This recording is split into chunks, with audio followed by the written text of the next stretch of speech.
พี่น้องต่างประเทศนี่ก็เจ้าอิจฉาและอิจฉาชนบทบ้านเฮานี่เนาะอิจฉากันย้อนว่าบรรยากาศบันไดดีเลยเนาะก็คือห้าเบิ่งได้ยากว่าซั่นซะอิจฉาแบบอยากย้อนยุคน่ะอยากเบิ่งคือสมัยตะกี้น่ะคือเฮาจะเอิ้นว่านี่จากความวุ่นวายมา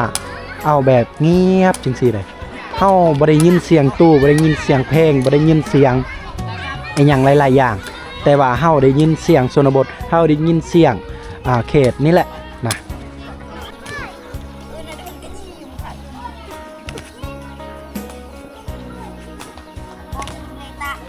คักเนาะหมู่บ้านเฮาเนาะเป็นกันเองเลยเนาะบัวเด็กน้อยผู้เฒ่าผู้แก่อยู่นำกันอย่างสิม่วนเนาะนี่แหละสิ่งที่ใหญ่กว่าหมู่คือความฮักถ้าชาวบ้านเฮาเข้าใจกันนี่ถึงแม้ว่าสมาชิกสิหลายชำใดก็บ่เป็นหยังบ่ผิดเพียงกันหมู่บ้านหรือว่าเฮ็ดคายนำมีผู้เอาก็ขายมีผู้เอาก็ให้ลูกขายล้าน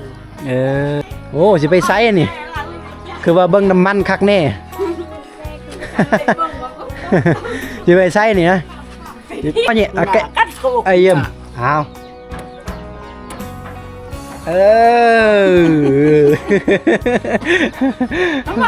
เอาทักทายสบายดีพ่อแม่พี่น้องสบายดี FC เอายินดีต้อนรับซอง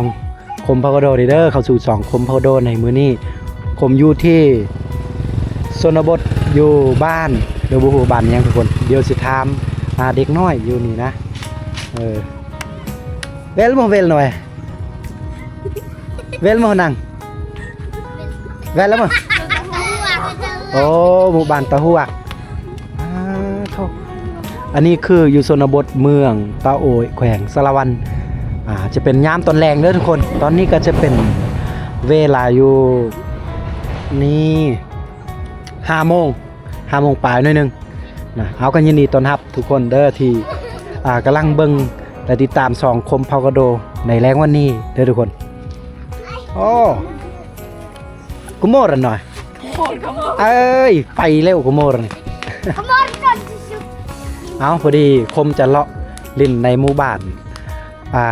บ้านตะหวกเด้อทุกคนเนาะบอกว่าพี่น้องอยู่ฝั่งไทยอยู่ภายในอยู่นครหลวงหรืออยู่แขวงอื่นก็ยินดีต้อนรับเด้อทุกคนมาทักทายยามตอนแรงเด้อ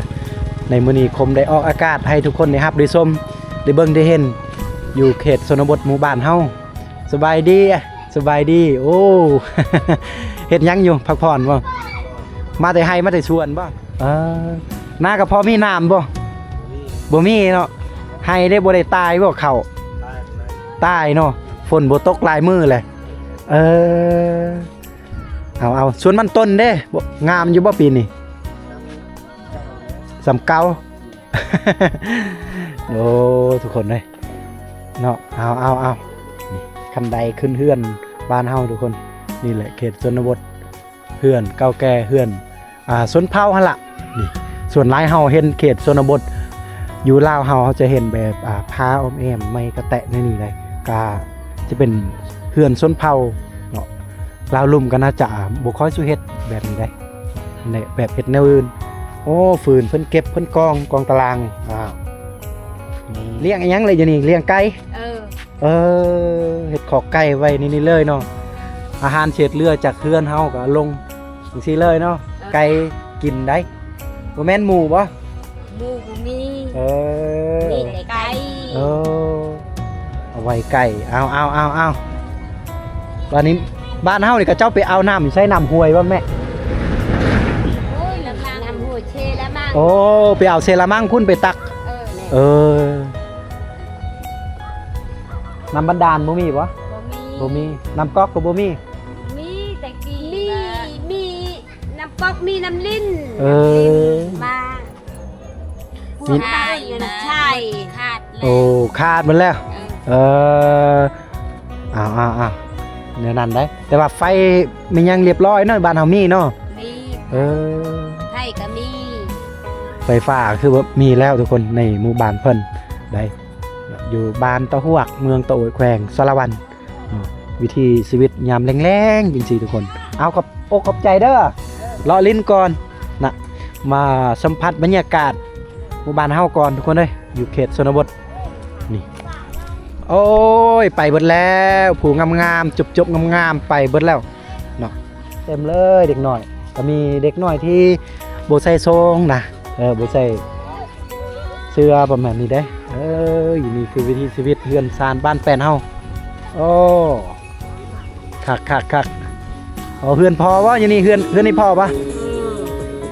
เปิดเพลงแล้ว สบายดีผู้บ่าว สบายดีละไปเลยเนาะโอ้ยเป็ดคมอยากซ้ายอยู่เบื้องนี้ทุกคนเต็มเลยแต่ว่ามีคนที่เด็กน้อยนะเนาะบ่ได้ใส่ทรงเสื้อโอ้ยส่งโมเมนต์สุดฟื้นเพิ่นเก็บเพิ่นกองไว้เอาไปแล้วบัดนี้เพิ่นเปิดเพลงนะย่าเอ้ยเบอร์ติดอกเข็ดสนบทเนาะทุกคนเนาะยามนี้ก็เจ้าเปิดเพลงได้เนาะมาแต่ให้มาแต่สวนมาแต่หน้าก็เมื่อยก็คลายเครียดเอาเนาะฟืนตัวนี้เพิ่นบ่ได้เฮ็ดหลังคาเบิ่งเวลาฝนตกนี่เปียกเบิดเลยนี่มักอันยังนี่มักลำไยบ่มักอันยังบ่ดิ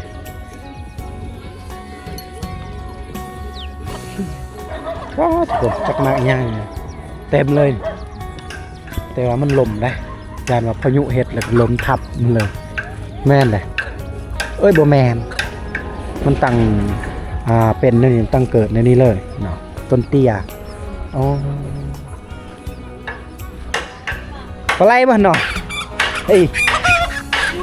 มักลำไยน่ะโอ้หมักลำใหญ่ทุกคนเอานี่เพื่อนซ่านบ้านแปดเฮาประมาณนี้เลยจะเป็นเฮือนครัวที่ชีวิตถ้าว่าเวลาฝนฝ่าอากาศพัดแห้งๆอย่างสิไปสิไปหมดเลยได้เนาะความหมายคือเปียกหมดเลยไม่พุงเพิ่นกับบตัดมาใส่เนาะเด็กน้อยตะมุตะมิ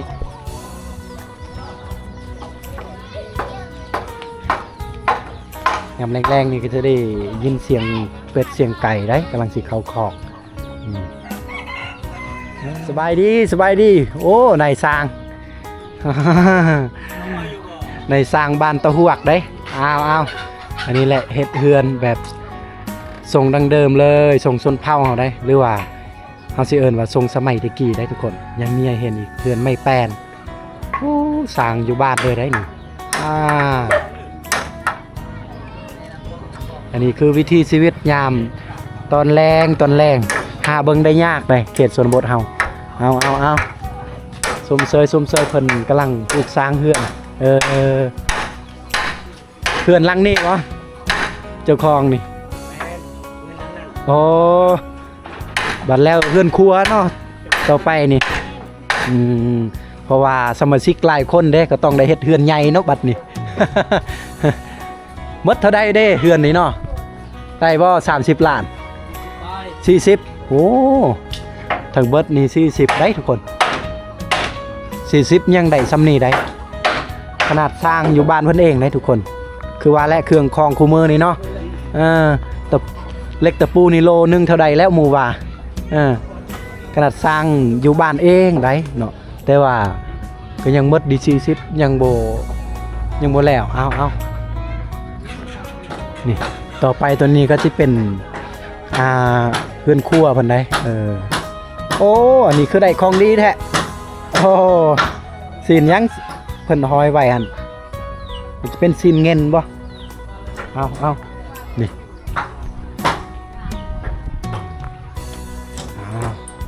เข้ามาทางที่ทุกคน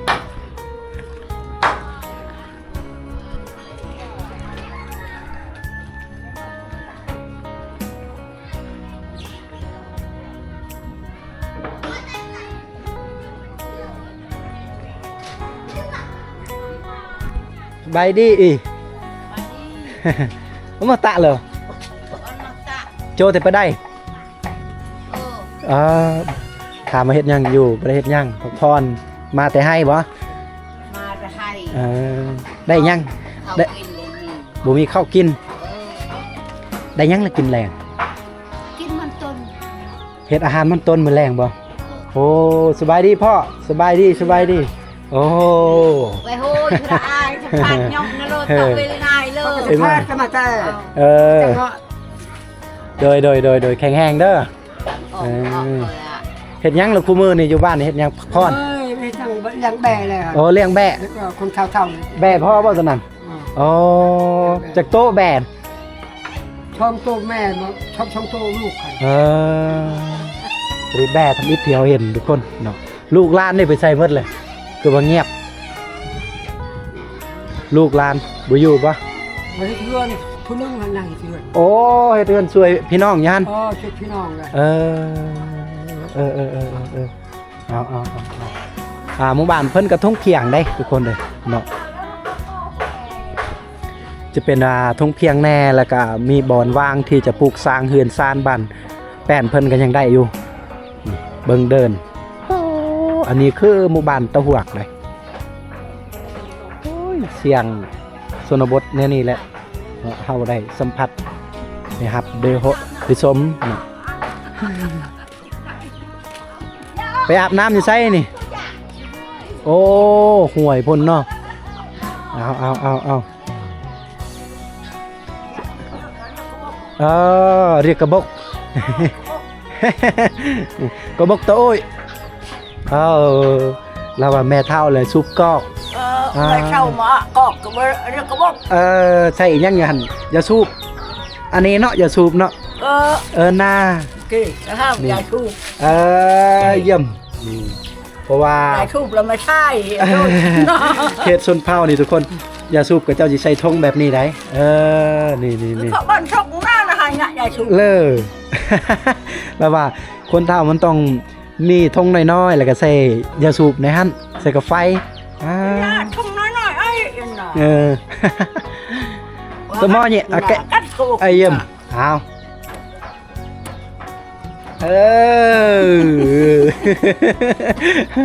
เอามาเจียน เอามาเจียดจะใส่เรื่อยแล้วว่าบ่อายดอก ไอ้เยี่ยมกระบอก ไอ้เยี่ยม อย่าพลาดละพลัว แล้วว่าคนเฒ่าต้องสูบกอกเนาะมันต้องเอกลักษณ์ของชนเผ่าเฮาก็คือเราว่าต้องสูบกอกแบบผมงอกอันนี้เขาเจ้าเอิ้นว่าคนเฒ่าคนแก่แล้วเอาขอบอกขอบใจแม่เด้อเอานี่แหละวิธีชีวิตยามแรงๆทุกคนเด้ยนี่พ่อลาวตรงสบายดีมากลางแห่เราแบ่งช่วยไอ้หมอ เฉพาะ ไอ้หมอ แข็งแห้งอายุจักปีแล้วคือยังแข็งแห้งอยู่ โอ้ยในกระดาษ60 ปีโอ้ยังแข็งแห้งเนาะไปหามาสู้อยู่ส่วนอยู่ให้ได้เนาะโดยลูกหลานจะคนเลยอยู่เพื่อนนี่9 คนป้าโอ้สิไปไซนี่คือว่าเบิ่งน้ำมันคักแน่ สิไปไซนี่นะไปเที่ยวโอ้ สิเก็บไปเที่ยวเบิ่งน้ำมันคักแน่เนาะเอาบ่อนเด้อเนาะเลยบ่นโอ้คือมีน้ำบ่ยานว่าน้ำฝนบ่หรือว่าน้ำบาดาลบ่ตัวนี้น้ำบาดาลน่ะน้ำสร้างดูดเอาใส่ได้โอ้บ่ได้มีเงินก็สิได้ใส่น้ำสร้างจังซี่เนาะเอาทางนี้จะเป็นเฮือนครัวเพิ่นโอ้ยไผลบๆแล่ๆอยู่ทางนี้น่ะ ที่ทางเทิงก็มีคนอีกยันว่าผู้แสกผู้สาวเพิ่นอายแลบาดนี้โอ้เป็นตะม่วนมาเล่นบ้านเพิ่นยามแรงๆจังซี่ทุกคนเนาะหยอกเพิ่นม่วนมาเจอคนเฒ่าคนแก่ศิลปะหรือว่าหัตถกรรมนี่โอ้ยสมัยคุมือนี่อยากได้กระดงน้อยๆก็ต้องได้เสียเงินเนาะพ่อเนาะอยากได้กระดงฟัดเขาก็อ้อยยังไปให้ไปส่วนเสียเงินแต่ว่าอันนี้คือเวียกคนสมัยตะกี้สมัยดังเดิมเนาะไอ้เยี่ยมนี่จักตอกจักหยังซานเนาะเพื่อให้ลูกให้หลานเฮาเนาะซานเฮ็ดสร้างหยังตัวนี้กระดงโอ้กระดงก็พอได้ให้ลูกให้หลานนะหรือว่าเฮ็ดคายน้ำมีพวกเอากับข้าวมีพวกเอากับให้ลูกให้ล้านเขามีผู้เอาก็ให้ลูกให้หลาน โดยอันหนึงนี่พอใช้เวลานี่ประมาณจักมื้อจึงแล้วข้าวสาร ได้5-6 มื้อเลย โอ้อันหนึงนี่ได้ จ้า ค่อยเป็นค่อยไปเนาะ อายุก็สูงแล้วบางเวลาบางๆก็จับมาบายสี่นี่แหละเรียกคนเฒ่าคนแก่เฮาโอ้ยทางล่างคมนี่เบิ่งคนบ่ใส่เสื้อแน่ทุกคนถ้าบ่นี่คมปีนกองนี่จะเด็กน้อยเต็มเลยได้ ก็น้ำแม่ลำปาง ทางนี้ใครแน่คนใส่ทรงใส่เสื้อเต็มเลย เอาขอบอกขอบใจเด้อ จ้าโอ้ยเนาะอันนี้แหละข้อดีที่ว่าเฮ็ดเฮือนสูงมีกองตารางจังซี่บางคนก็ซื้อตะนางมาออมแล้วก็ปล่อยหมูอยู่ในนี่ได้นี่หมูลาดเพิ่นโตหนึ่ง2 โตวางแล้วก็วางอาหารอยู่นี่แหละ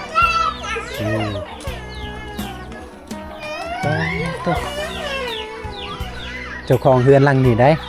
เจ้าของเพิ่นไม่ได้อยู่นะนี่โหยังใหม่ๆอยู่ได้เฮือนนี่เอายันว่าอยู่นี่เพิ่นเฮ็ดเฮือนครัวแน่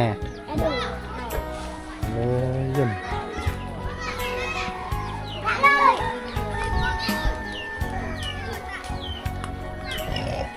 เยอะหมูใหญ่ไงสบายดีวัยรุ่นสบายดี โอ้ทางนี้ก็เล่นกีฬามากกระต่อคมได้เห็นอีกแล้วเป็นชิงที่คมมักลินได้ยำนี่ปลาโถเอาตีลังกาเลยเด้อ เอาโอ้ยเสียงชนบทนี่เนาะนี่งามเรียบร้อยย่างได้ระวังนานเห็นบ่ สุดยอดสบายดีพ่อสบายดี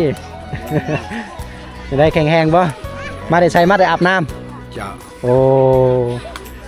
คักเนาะหมู่บ้านเฮาเนาะเป็นกันเองเลยเนาะบัวเด็กน้อยผู้เฒ่าผู้แก่อยู่นำกันอย่างสิม่วนเนาะนี่แหละสิ่งที่ใหญ่กว่าหมู่คือความฮักถ้าชาวบ้านเฮาเข้าใจกันนี่ถึงแม้ว่าสมาชิกสิหลายชมใดก็บ่เป็นหยังบ่ผิดเถียงกันหมู่บ้านน้อยก็ญาติให้ว่าบ่ฮักแพงนี่คือว่าเด้เนาะเฮือนเจ้าเฮือนคอยเลย นี่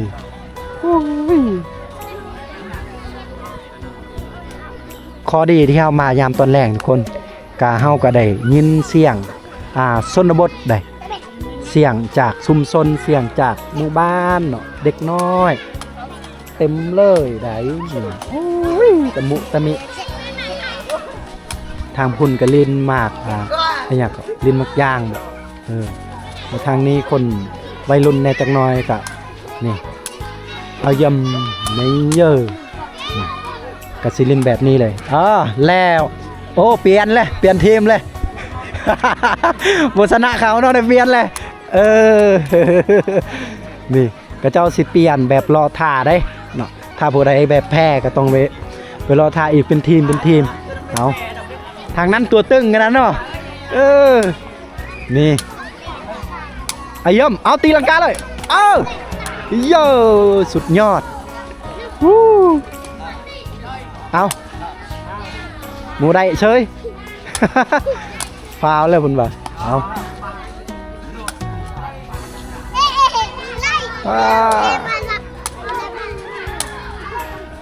อึ๊บนี่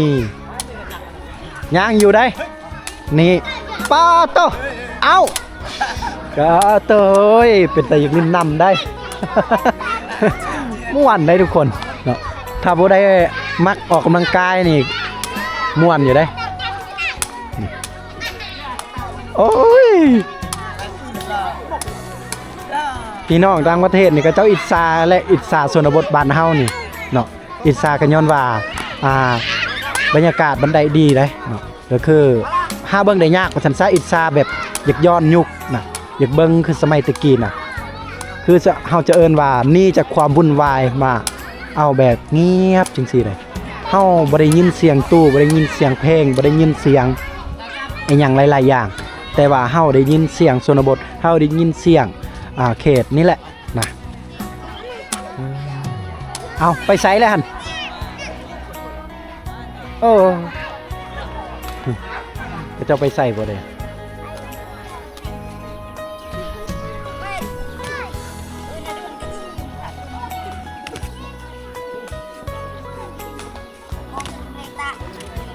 ตอนน้อยๆผู้ใดเด้เคยเล่นแนวนี้ทุกคนเนาะคอมเมนต์บอกได้เด้อตอนเด็กน้อยบางทีเฮาก็จนลืมไปว่าตอนเฮาเด็กน้อยเคยเล่นนะแบบนี้วันนี้เวลาจุเพิ่นใหญ่มากนี่เพิ่นจะได้เห็นได้เนาะกลับไปเบิ่งคืนโอ้ตอนน้อยๆเนาะแนวนี้ได้การเล่นเอาวันซืนฟาวแล้วคนนี้ฟาวแล้วอ้าววันนาลีใดทุกคนเป็นกันเองเลยใดทำบุญกับเจ้าลินกีฬาเนาะ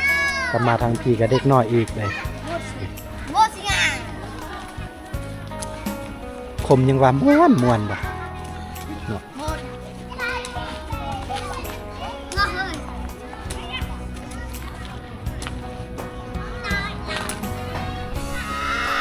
โอ้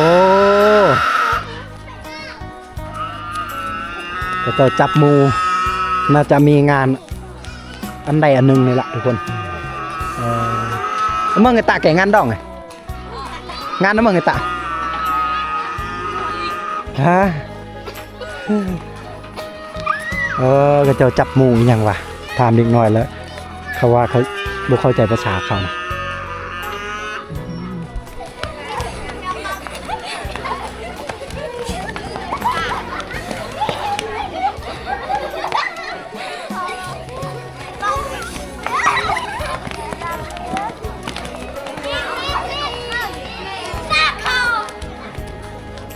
เด็กๆสนเผ่าได้เนาะเล่นน้ำกันมักอย่างนี่โอ้ยโดดเอาเลย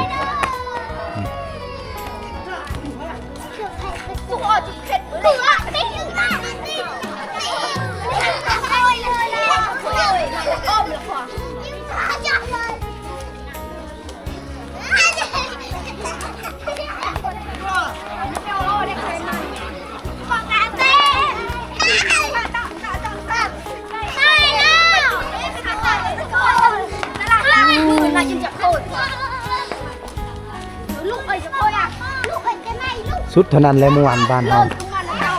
เฮาก็ซ้ำกับบ้านเฮาอันแล้วทุกคนเอ้ยนี่เอานี่เยอะ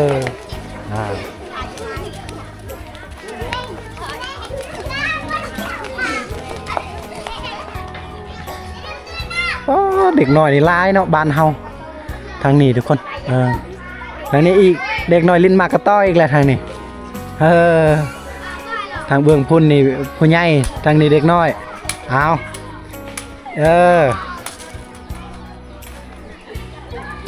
จังเมนคักวิธีชีวิตชนบทเฮายามตอนแรงเนาะเอาอายแล้วเด็กน้อยอายแล้วเป็นแล้วล่ะเจ้าเก่งเลยนี่โยเป็นบ่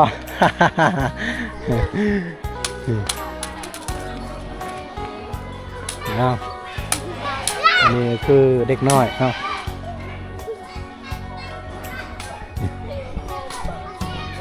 นี่เขื่อนซานบ้านแป้นของกระจอก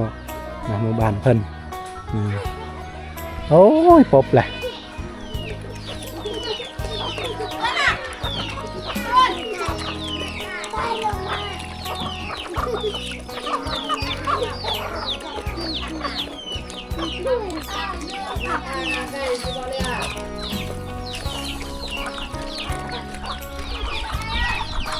โอ้ยคักเนาะโอ้ยเด็กหน่อยมาทางล่างอีกแล้วเต็มนี่เต็มเลยทางนี้เอาหมูน้อยๆซ้ำนี้ทักเขาขายนี่ไล่บันไดแพงวะตัวละล้านตัวน้อยนี่โอ้ค่ะเนาะนี่ตัวละล้านได้หน่อยๆได้ทุกคนโอ้ นี่แหละเพราะว่ากระเจ้าบางทีเจ็บโอโซป่วยเนาะพอได้แก้ฮีดแก้ท้องนี่แหละ นึ่งแล้วบ่อันนี้หมูเฮาได้บ่แม่นหมูพันธุ์ แม่นหมูลาดเนาะ หมูลาด พอสิเฮ็ดหยังตัวนี้ เฮ็ดแคนของเล็กน้อยเด้ได้ใช้แคนของเล็กน้อย ใส่เด็กน้อยเอา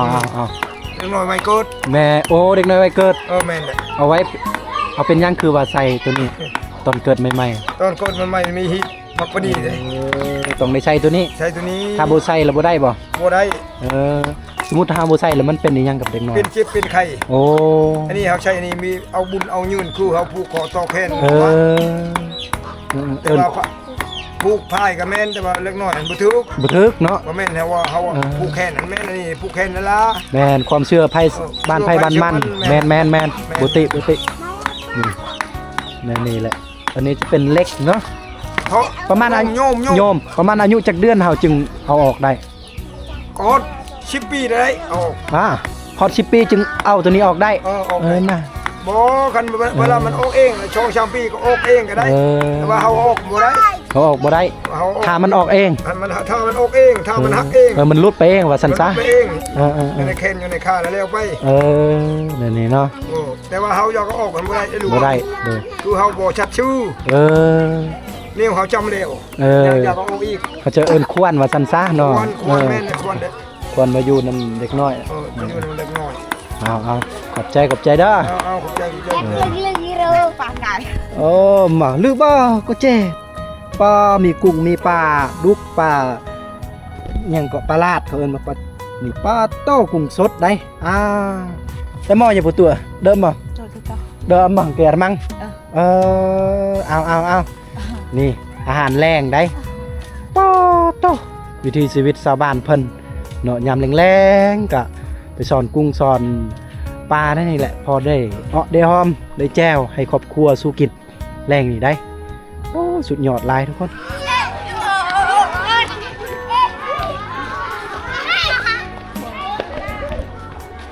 ทุกคนเฮาได้มาเล่นมาเที่ยวบ้านเพิ่นได้มารับสัมผัสบรรยากาศประมาณนี้ได้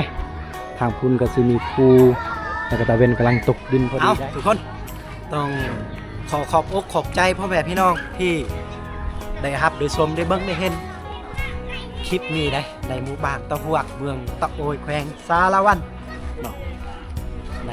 ตอนแรกวันนี้ผมได้ข่าวสดอยู่ชนบทหมู่บ้านเพิ่นก็บ่ได้มีหยังได้ฝากได้ตอนให้พ่อแม่พี่น้องได้รับได้ชมมาสัมผัสบรรยากาศมาเบิ่งความเป็นดังเดิมวิถีชีวิตชาวบ้านเพิ่นได้ก็สิประมาณนี้ยามแรงๆชาวบ้านเพิ่นก็เล่นกีฬานำกันเนาะช่วยเหลือกูลเวียกเนาะประมาณนี้เลยแล้วก็เด็กน้อยแดนะเอาก็ประมาณนี้เด้อทุกคนเฮาจะยังมีหมู่บ้านที่จะไปถ่ายทอดหรือว่าไปเบิ่งวิถีชีวิตกระเจ้าเขตชนบทเมืองโตยเมืองสมวยนะก็ฝากติดตามไปนำกันเนาะอันนี้คือเฮาก็อนุรักษ์ไว้เนาะวัฒนธรรมชนเผ่าปะโกะชนเผ่าตะโอยชนเผ่านี่หลายๆชนเผ่าในแขวงสารวันเฮาคมจะมาถ่ายทอดวิถีชีวิตได้ขอขอบคุณขอบใจพ่อแม่พี่น้องหลายๆเด้อกราบว่าสบายดีพ่อแม่พี่น้อง